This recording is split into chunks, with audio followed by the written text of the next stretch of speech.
Bueno, pero Bueno, señor Bruce, profesor, reiterar nuevamente que es un gran gusto tenerlos a ambos acá. Este es el inicio de una serie de charlas, conversaciones que nosotros vamos a tener respecto al Grupo Libres, que como les contaba anteriormente, es un grupo que busca educar al alumnado en general con respecto al tema de diversidades sexuales, que están presentes, que existen, que no son nada del otro mundo. Y el otro pilar con el que nosotros trabajamos en Libres con brindar orientación a las personas que sean parte de esta comunidad y sientan que están conflictuadas consigo mismas o tengan algún problema con un tercero. La charla del día de hoy se titula Diversidad sexual en la historia, por eso es que los tengo a ustedes dos invitados, al profesor Ricardo Loyola, es profesor, es docente de la universidad y él imparte la cátedra de Historia del Derecho. Y Bruce es historiador y director del Centro de Estudios Kuntur Malku. Entonces, partir con usted, señor Bruce, y preguntarle qué es este centro, qué busca y cuál es su objetivo. bueno, antes que nada, mis agradecimientos por la invitación y rápidamente entramos en materia. El centro es una instancia que pretende y que ha logrado bastante ya, eh, precisamente investigar sobre temas y aspectos de la historia para hacerlos disponibles y no solamente hacerlos disponibles, sino que además invitar al diálogo y a la discusión de esos temas. Es por eso que este tema que usted está proponiendo ahora me parece bastante interesante, muy Muchas interesante, gracias. de hecho muy pertinente para la época y que, bueno, más de alguna chispa saca.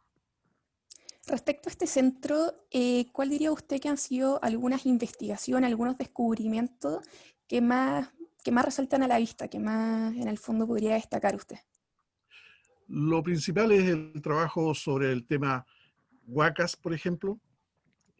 Una huaca es un centro ceremonial incaico, que en el caso de Chile están eh, construidos, fundados, establecidos sobre centros ceremoniales previos, usados por las poblaciones originarias, a las que en la zona central se suele llamar picunche. Eh, Además de eso, hemos participado y trabajado en ponencias que hemos presentado en diversos lugares, como por ejemplo la Nacional Mayor de San Marcos en Lima o la Universidad Nacional de Cuyo en Mendoza, por nombrar solamente dos lugares. Pero también en otras instancias a través del continente, en que hemos hablado sobre los orígenes y sobre la importancia de las culturas precolombinas. Pero no solamente de las culturas precolombinas, sino que hemos ido también un poco más allá y hemos tratado también de incursionar en lo que se llama generalmente la historia universal. Oh, qué interesante. Antes de entrar en materia, ya preguntar sobre la diversidad sexual en la historia y cómo esto se ha visto reflejado, preguntarle a usted, profesor, en la cátedra que yo tuve la suerte de tener, ¿cómo, qué hace usted? ¿Cuál es su punto? A ver, nuestra cátedra de Historia del Derecho, que como tú la viviste, es bien distinta a otras cátedras de Historia del Derecho, o los que han tenido paralelos y después tienen conmigo el segundo semestre, se han dado cuenta que es muy distinto. Nosotros abordamos la historia desde un punto de vista dialéctico de partida. O sea, nada es algo que está escrito y que es una verdad sagrada. Eso es un punto de partida. Siempre hay un diálogo de decir, eh, por ejemplo, cuando hablábamos con ustedes sobre el derecho indígena, ¿existe el derecho indígena o no existe? Y como ustedes lo veían, la respuesta sí está bien y la respuesta no también está súper bien. Si la saben argumentar, fantástico. Eh, pero ahora, últimamente, me he dedicado a hurgar un poquitito más en la prehistoria del derecho. En realidad esto, off the record, la cosa es que cuando con Bruce, justamente porque hemos hecho muchas cosas, estuvimos en Lima, nos fuimos a una librería bien interesante, era un segundo piso lleno de libros de historia, una cosa, pero cosa que no hay en Chile, eso es como fue tan... Y encontré un libro que se llama Prehistoria del Derecho, y ahí me empecé a meter, con temas de derechos antiguos, mesopotámicos, derechos muy antiguos, o si existió derecho en el Paleolítico, cosas bien así. Entonces me metí en eso y llegué a Mesopotamia, y Mesopotamia, y qué es lo que estoy pasando este semestre, o sea, que ya pasé este semestre y pasó el semestre pasado también, empecé a averiguar temas que, pucha, y me di cuenta que, por ejemplo, en Mesopotamia habían intereses por regular la sana convivencia de un hombre con una mujer, e incluso regular la violencia intrafamiliar en los ciclos de violencia intrafamiliar que existen al día de hoy, y que nosotros recién, por ejemplo, el caso de Chile, estamos recién, digo, no recién de ayer, sino que recién de las décadas cercanas, estamos recién entendiendo el ciclo de violencia intrafamiliar, y ellos, 1800, 1700 años antes de Cristo, ya tenían resuelto esos ciclos. Entonces dije, wow, hay una legislación potente. Y también, que lo vamos a ver después obviamente, hay una legislación potente en este sentido también respecto a lo que es ya más allá de la mujer, sino que también diversidad sexual. También hay unos puntos bastante interesantes que es los que vamos a tocar. Con respecto a esto, si existía anteriormente este concepto sobre la violencia de género intrafamiliar, la regulación entre hombres y mujeres, ¿en qué momento y por qué se perdió y por qué recién ahora vuelve a surgir como tema importante? Es decir, ¿en qué momento se pierde y por qué nosotros como sociedad lo volvemos a retomar ahora?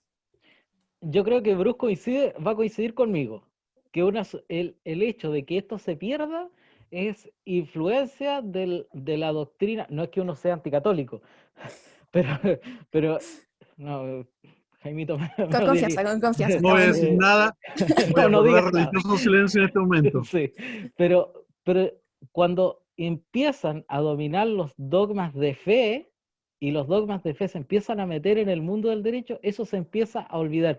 E incluso la naturaleza humana, la naturaleza de ser diferentes uno con el otro, también se empieza a perder. Y todos debemos seguir un patrón, todos debemos seguir, que en las Sagradas Escrituras dice Adán y Eva, entonces todos son o hombre o mujer, y no hay más, claro. porque supuestamente dice eso. No sé, Bruce sabe más sobre ese tema. Bueno, sí, eso es muy cierto. Las sociedades antiguas, las sociedades, digamos, precristianas, por decirlo así, aunque ese precristiana tiene que ser entre comillas, tenían una visión muy distinta a lo que tenemos hoy en día nosotros como sociedad occidental. Por ejemplo, en el caso de la diversidad sexual y de la relación entre géneros, había una forma que era muy civil, civil en el sentido de que el derecho civil es el que lo regulaba. Ya antes de Babilonia, en el tiempo de Sumer y Akkad, había legislación que se encargaba de estas cosas y que trataba de poner cierto, digamos, cierto coto a los excesos. Ahora bien, en cuanto a diversidad sexual en la antigüedad, tenemos que en la época sumeria y en la época acadia y después en la época babilónica, e incluso en la época asiria, había una serie de instituciones dentro de lo que es la misma religión, o sea, dentro de la práctica religiosa, que hoy en día nos tomarían a muchos, nos pueden tomar por sorpresa. Eh, una de esas instituciones era la prostitución sagrada, que como se llama ahora, prostitución sagrada, en el que, bueno, en cada templo, en Mesopotamia y también en el Levante, Levante es lo que llamaríamos Siria-Palestina, en esas áreas es fácil ver el hecho de que había sacerdotes y sacerdotisas, pero que dentro de las sacerdotisas y dentro de los sacerdotes habían divisiones especiales y habían grupos de sacerdotes y de sacerdotisas que practicaban lo que se llama la prostitución sagrada, que no era simplemente el tener relaciones sexuales pagadas, sino que eran relaciones sexuales relacionadas con cultos de la fertilidad, y que tanto hombres como mujeres que participaban en estos ritos estaban participando dentro de un ceremonial antiquísimo ya que se considera para esa época y que tenía que ver con la producción de la cebada, la producción del trigo, la fertilidad del ganado, la fertilidad de las personas también incluidas. Después de eso encontramos que en el caso podemos entrar más o menos así, grosso modo, en la Biblia. Tenemos la institución que se nombra ahí del Kodesh y la Kadeshá. Esas palabras, Kodesh, Kadeshá, Kadeshá es el femenino de Kodesh, significa simplemente consagrado. Y desde la Edad Media en adelante, esa palabra se ha traducido, en vez de lo que significa realmente consagrado o consagrada, se ha traducido como prostituto y prostituta. Y más adelante se mantuvo el significado de prostituta para la Kadeshá, pero para el Kodesh se introdujo la palabra sodomita. Y ahí empezó la cosa. Qué interesante. Uno pensaría, o le pregunta a la gran mayoría de los jóvenes, inclusive adultos, qué conocen de la historia, y efectivamente es muy cierto lo que ustedes decían con el catolicismo. Tenemos ahí una barrera, para abajo no sabemos mucho, de Mesopotamia, lo que nos enseñan en el colegio, que es muy básico, y claro, cómo estas palabras se van desvirtuando, desde el origen Claro que que usted sí. contaba hasta hoy en día pensar que una prostituta, lo primero que uno se le viene a la mente, lamentablemente, es una mujer fácil, usada, sin mucho valor. En cambio, cuando uno piensa en el sexo contrario, en el hombre, uno no habla de prostituto, justamente, No, pero sí mantiene relaciones con alguien de su mismo sexo, claro, la sodomía, lo cual fue delito hasta tiempo atrás. hasta la década del 90. Sí. Impresionante cómo hace tan poco las relaciones entre hombres era considerado delito. Profesor, preguntarle a usted, su ramo, historia del derecho, ¿por qué usted no se limita a presentar el derecho romano, el derecho indígena? ¿Por qué ir más allá? ¿Qué ha visto usted en los jóvenes también en su reacción cuando usted no solamente les presenta un tema a los futuros abogados, sino que planta esta semilla del pensamiento, de cuestionar? A ver, es que, a ver, hay varios motivos. Hay motivos muy personales. Personalmente a mí no me gusta el derecho romano. Sin perjuicio que tuve un gran maestro que en paz descanse, don Aldo Topacio, que nos enseñó el derecho romano de otra manera. Pero cuando Aldo Topacio nos enseñó el derecho romano, descubrí que él era el único que enseñaba el derecho romano de la forma que lo enseñaba él. Por eso hizo un libro y él solamente lo ocupaba él. Entonces yo me di cuenta que el derecho romano es tomado por todos los profesores como prácticamente el estudio de Sagradas Escrituras, una cosa así súper magnánimo. Prácticamente es aprender latín y estar hablando en latín eternamente, sin sin ningún dejo de investigación, porque yo que tengo varios libros, he coleccionado libros de derecho romano del siglo XIX que se enseñaban en la Universidad de Chile, y tú lo comparas con libros de derecho romano que salen en el siglo XX o muy cerca, incluso en el año 2000, y son lo mismo. Entonces, a mí me carga, o sea, siempre me cargó estar repitiendo como loro. Ya hay que repetir como loro de repente en materias como civil, y hay que aprenderse los artículos, y en procesal hay que saberse los plazos, de que hay la interposición de la demanda, el emplazamiento, etcétera. Entonces, tener un ramo que te hace repetir como loro, que no es una fórmula matemática, porque aquí no es el que cometió, el que mata a otro sufrirá una pena X. Aquí no es así, es una historia. Entonces me mueve a decir, pucha, ya, el derecho romano es importante, sí, no hay duda. La base del Código Civil es derecho romano. Pero si uno analiza también el propio Código Civil y va en eso, se da cuenta que también se cae, porque uno dice, ya, la base es el derecho romano, pero uno estudia Andrés Bello, ¿y qué toma más? El Código de Luciana, las dos Sicilias, a Potier, a Savigny, tomó las leyes de las partidas, tomó la novísima recopilación española. ¿Y de dónde viene eso? Derecho germano, derecho, derecho incluso árabe o musulmán, porque si hablamos de las partidas tenemos que hablar del derecho musulmán, porque la península ibérica estuvo sometida por siglos al Islam y al al-Andalus que se formó ahí. Entonces la influencia es mucha. Entonces uno empieza a decir, ya, y esas fuentes, y llegan a América con toda esa mezcolanza de cosas, con todo ese saco, y en América se mezclan con las costumbres indígenas o el derecho que puedan tener los indígenas, y uno se da cuenta y dice, pucha, hay cosas que, toda esa mezcolanza que viene, toda esa mochila gigante, y vamos a aprender romano nomás, que romano es una parte de esa mochila, yo digo que no. Entonces por eso me dedico a ver esto otras partes y a analizarlo de un punto de vista que no sea, porque no me sirve de nada que ustedes o que los alumnos se empiecen a saber que, ya, ¿y qué dice la partida sexta, título cuarto, ley tercera? No me sirve, si no se usa, es imposible. Pero sí me interesa saber que saben que existió una norma en las partidas, que esa partida tiene influencia islámica, que llegó a América, que en América se mezcló con las normas indígenas, que después los padres de la patria la mezclaron con normas republicanas, que metieron normas francesas, que trataron de meter normas inglesas, se las sacaron, metieron españolas. Todo ese cuento es armar una historia. Tú que estuviste en mi curso, nosotros armamos una historia, hacemos Claro, una línea de tiempo y al final como que sale una fórmula, porque es como dar ingredientes para meterlo a la juguera y después lo metimos a la juguera y sacamos el producto. Porque al final era como que mezclamos ya, y el derecho canónico, más el derecho romano, más el derecho medieval, ¿qué nos da el derecho común? Más lo que hicieron los glosadores y los comentaristas, ya, genial, nos dio el jus comune que nos va a regir durante el siglo XX y siglo XIX y siglo XVIII en adelante. Y si eso lo mezclamos con el derecho indígena más el derecho indígena, nos da el derecho que tenemos ahora.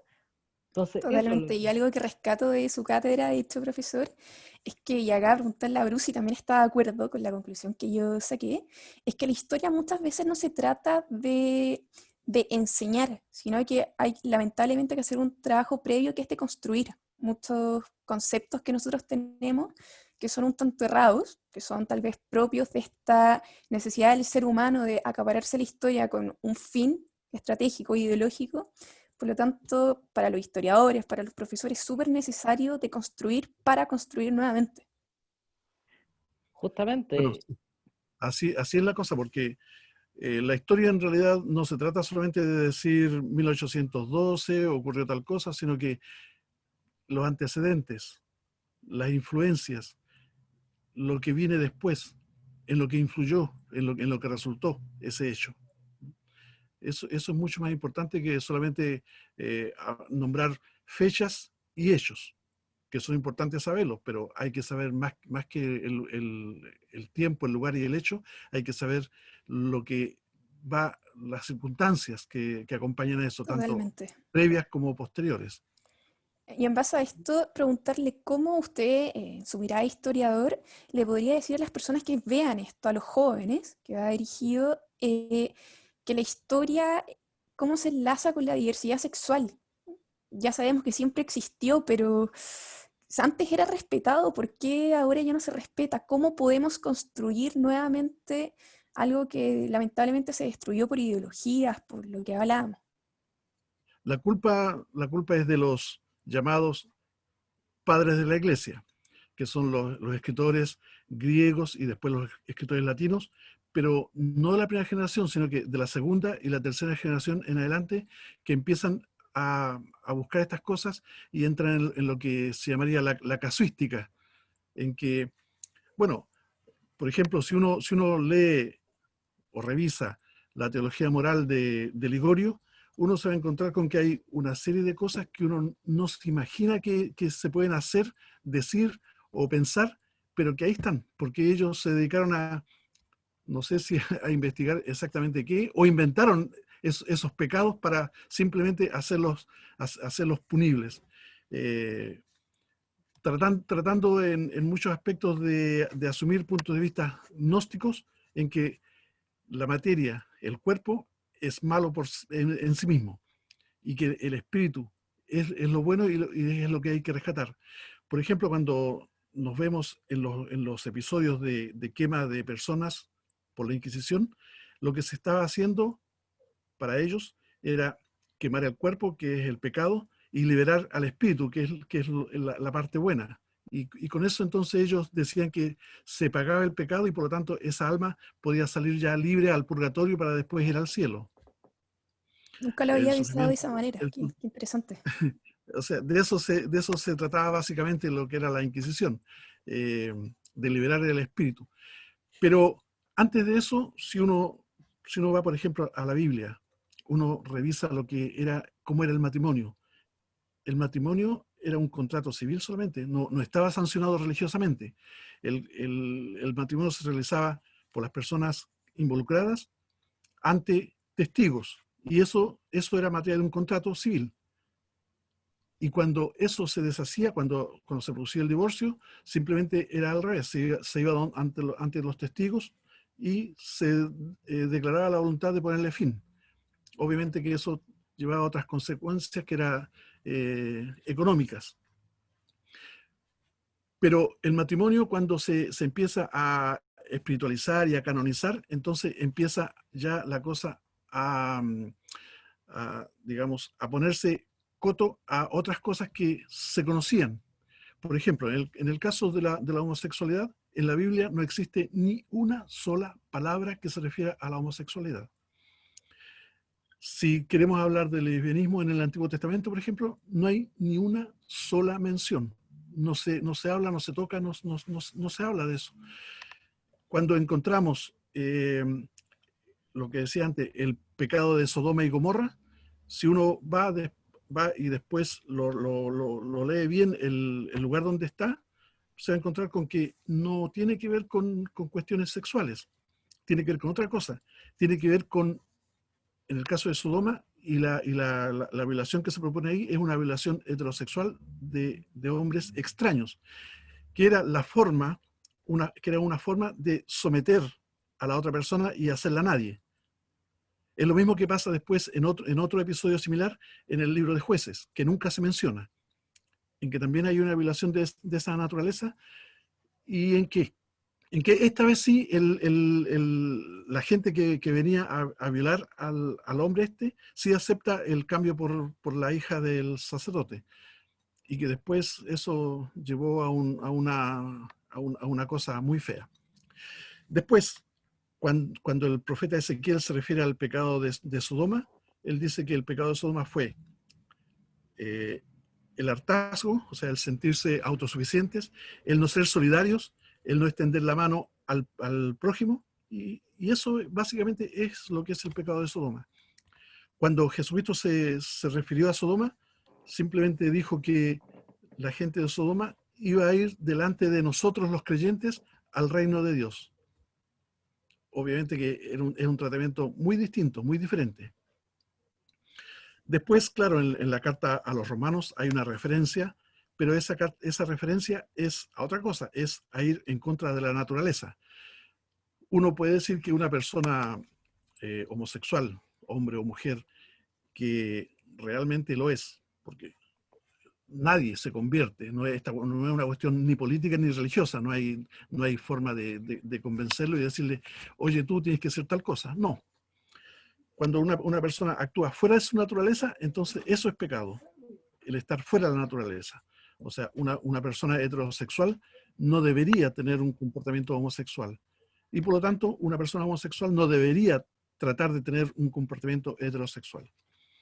Después, el mismo apóstol Pablo habla de otras cosas y nos habla de los malakoi, una palabra griega que no se usa en otros lugares y que significa suave, que se ha traducido generalmente por afeminado.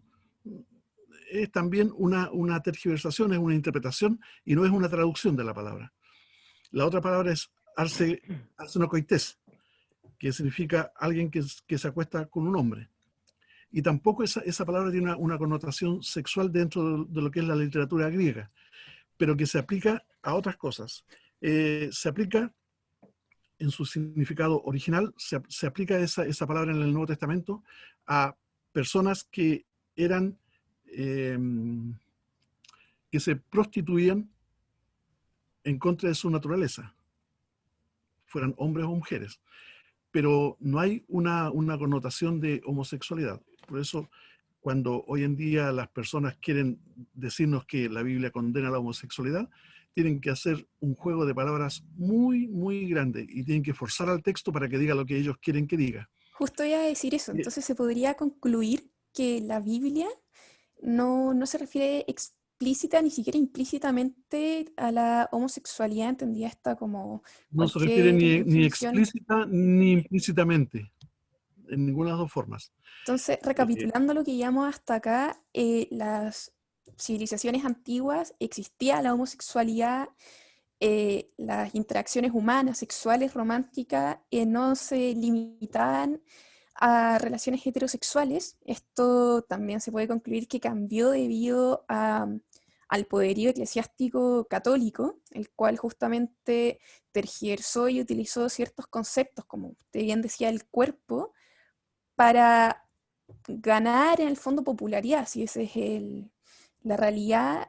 Y de esta manera, hoy en día nuestro mayor desafío es de construir la historia para poder construirla desde una manera más centrada a los orígenes, que es la única manera en el fondo de poder comprenderla cabalmente. Eh, claro.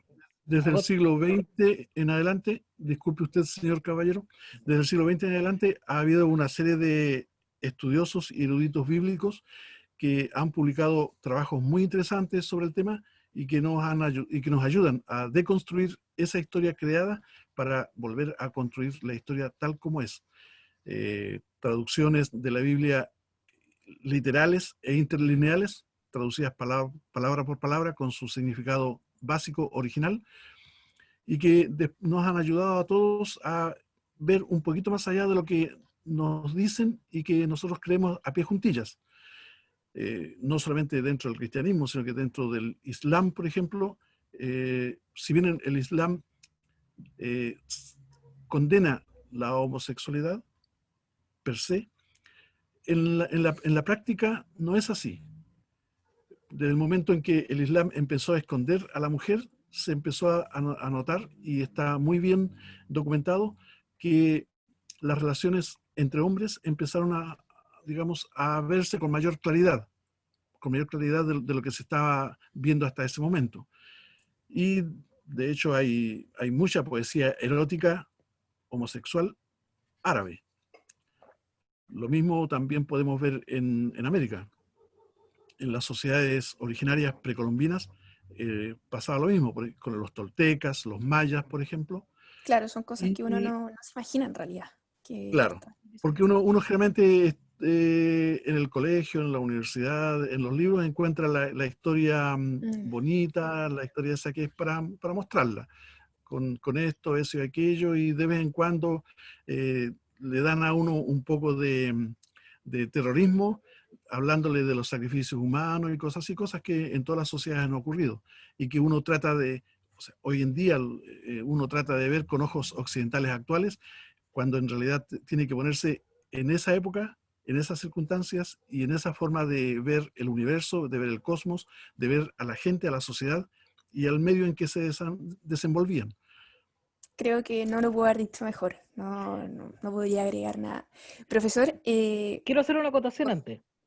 totalmente. Respecto a la deconstrucción, que pienso, en América es muy difícil. ¿Por qué? Porque si bien esta construcción, estos paradigmas que se dieron respecto a lo que debe ser las relaciones de los seres humanos, viene dada por el misticismo, por la ideología cristiana que perduró y que fue fuerte durante la Edad Media en Europa, nosotros heredamos esa Edad Media cuando llega el europeo acá a América, porque el europeo que llega a América llega con ese espíritu del Quijote de la Mancha, con ese espíritu todavía de Edad Media. No llega el hombre del Renacimiento, no llega el ser humano con apertura de mente, sino que llega ese ser humano todavía metido en los libros de caballería y pensando que iba a ser castillos y fuertes medievales. Entonces nosotros, durante todo el periodo de hispanización, desde que Colón puso un pie en Guanajani en 1492 hasta que son las independencias en el 1800, tenemos una especie de edad media propia, edad media americana, y que a la vez incluso se extiende aún más hasta principios del siglo XX, en el caso de nuestro país, por ejemplo, porque nosotros somos, bueno, hasta el día de hoy lo somos, pero técnicamente, por lo menos en la frase jurídica, dejamos de ser confesionales en 1925. Por tanto, nosotros arrastramos una parte de la Edad Media siendo todavía creyentes en Dios y que era la única religión, la católica, apostólica y romana, hasta 1925. Ahora digo que queda en el papel porque uno tiene que ver hasta el día, incluso fue más fuerte en la década de los 80, que incluso los comités de censura que existían, cinematográficos, literarios, artísticos, que existían en ese tiempo, prohibieron una serie de cosas que iban contra la moral cristiana. Eh, la película sobre la última tentación de Pero, Cristo estuvo prohibida, era el único país que estaba prohibida por esa moral cristiana que nosotros seguíamos teniendo en pleno siglo XX. Entonces claro que sí. heredamos ese cúmulo de,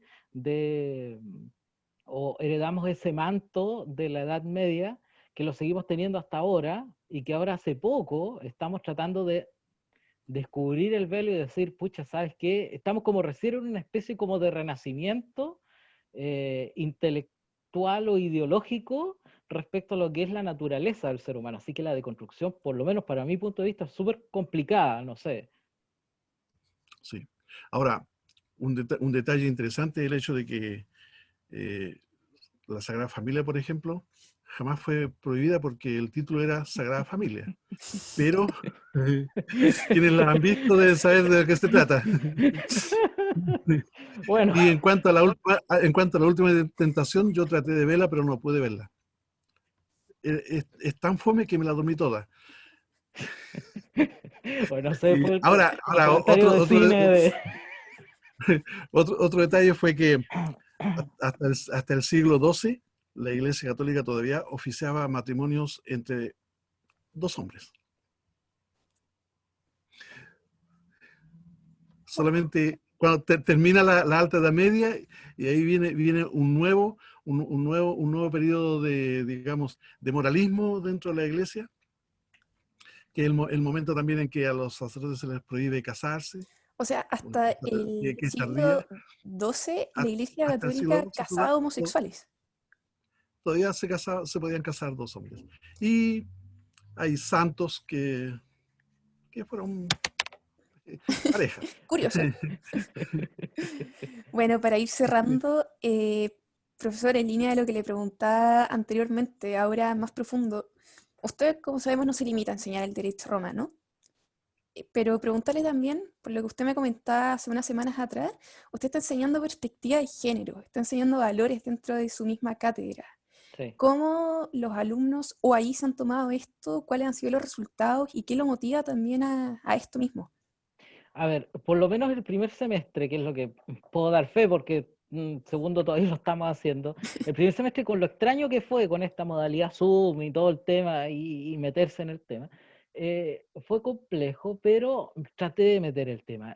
Y a mucha gente, a muchos de los participantes del curso les gustó, les llamó la atención y les prendió el tema.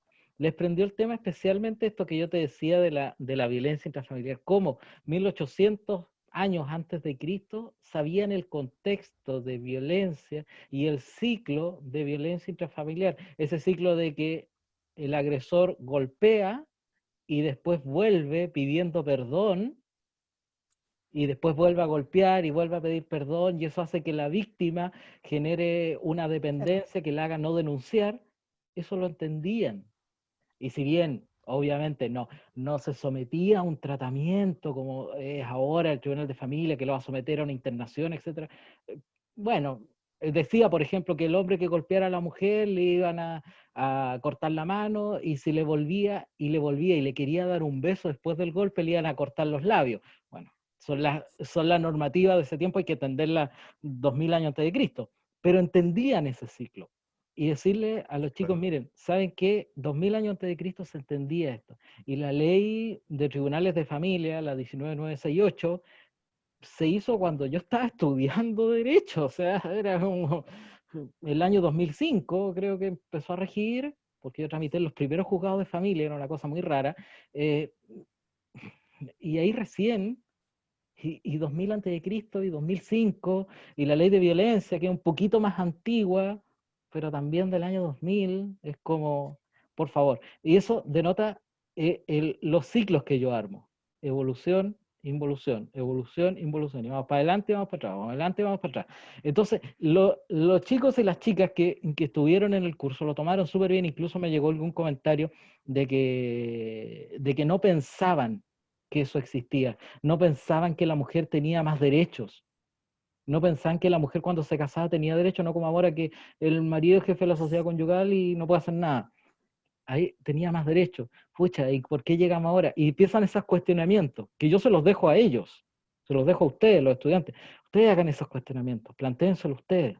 Yo los oriento, yo les dejo la duda, les sembro el bichito y digo, entonces resultó. Y hasta ahora parece que también ha resultado. Bueno, los cursos segundo semestre son más complicados, pero también ha resultado. Y quiero ahora, con lo que tú estás haciendo, meterme más de lleno en esto y tratar de que vamos desmenuzando y vamos generando más dudas, porque esa es la idea, generar dudas para que se piense y vamos viendo y comparando.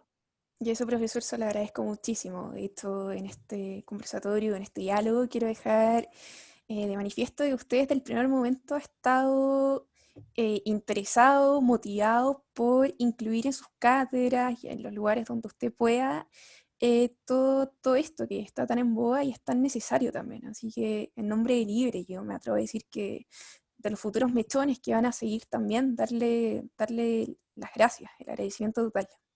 Se necesita No, más gente como usted, realmente. Aunque acá Bruce diga que estoy pecando de salamera, de verdad se necesita más gente así, más profesores motivados con esto. él dice que no. ¿No? La sociedad sufriría mucho desmedro. Mándame para Lima, ¿Dónde? mándame a Lima. No, a Ulan Bator. A Ulaanbaatar, ¡chut! Muy Es lejos. mejor. Bruce, para Pero cerrar y bastante allá. en honor al tiempo, no sé, algún cierre, algún llamado que quiera hacer. Yo solamente agregaría que lo importante hoy en día es cuestionarse las cosas. No hay que aceptar de buenas a primeras que a uno le dijeron que la bandera se pone de tal manera, sino que hay que ver por qué la bandera se pone de tal manera. Eso quiere decir que uno tiene que investigar, tiene que leer, estudiar, ir al fondo, lo más al fondo posible de las cosas, y cuando no encuentre una respuesta, bueno, hay que decirle a ese caballero que responda, porque él puede tener la respuesta tal vez, y si no, él la va a buscar.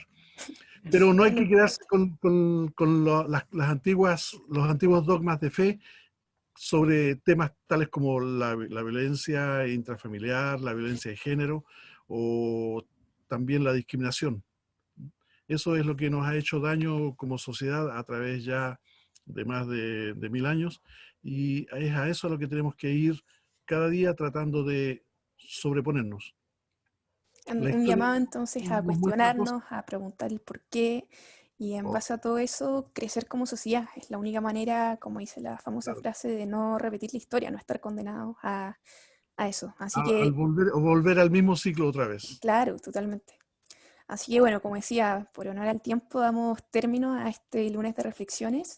Bruce, profesor, muchas gracias por la conversación y bueno, eso. Muchas Gracias a ti. gracias por la invitación.